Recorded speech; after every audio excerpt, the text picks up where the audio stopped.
Former President Barack Obama will be in Detroit Friday to stump for Democrats in the midterm elections. And since he was one of the targets of those mailed packages today, the Secret Service will increase security for his visit.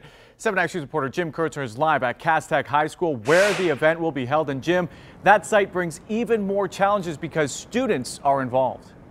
No question, this building's going to be full all day before this event. More on that in a second. I can tell you it's the Secret Service, FBI, State Police, Detroit Police, all involved in security here.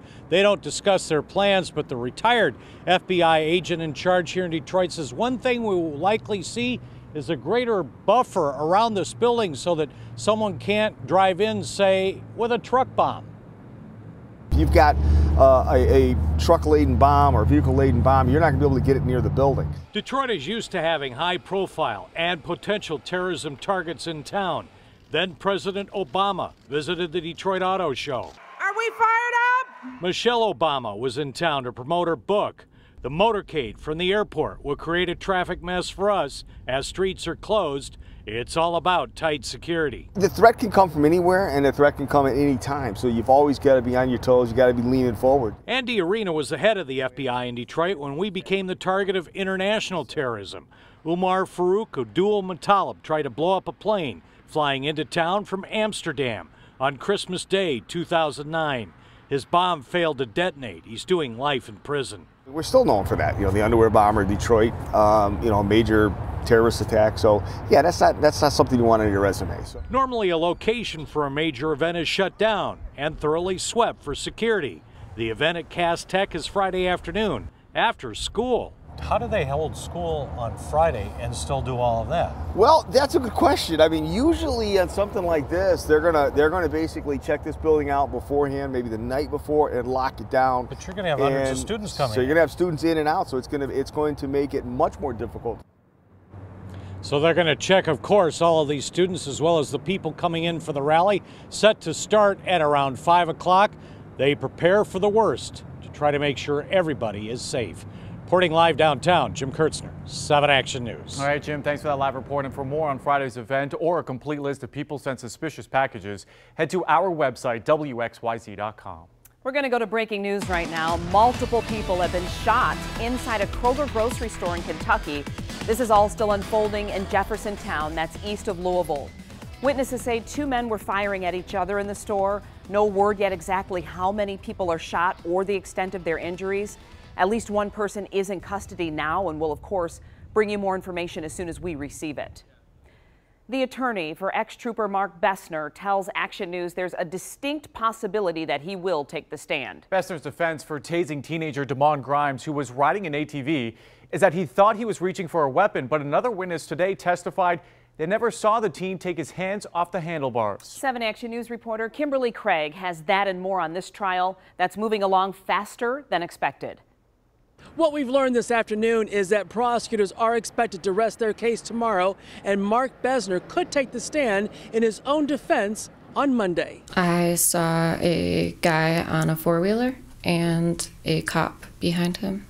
Ariel Hauser was parked on Rossini when she saw 15-year-old Damon Grimes being chased by police, and Grimes crashed into a pickup truck, landing in such a way that she thought he wouldn't survive. He lost control and his hands started to make a back and forth motion, and he smacked right into the side of the truck. Prosecutors argue that it was because Bessner tased Grimes that the teen lost control and crashed. The medical examiner removed this probe from the teen's back. Another probe from the taser landed in his hair, coming close but not hitting Grimes' skin.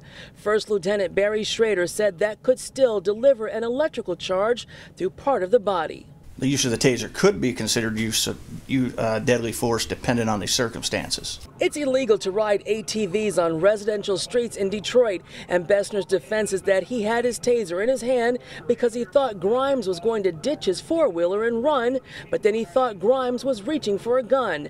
No weapon was ever found on the teen, and today the jury heard Trooper Bessner just moments after the crash, talking on his radio, where at least here he does not say anything about thinking the man he just tased had a weapon. Oh, no, he slowed down.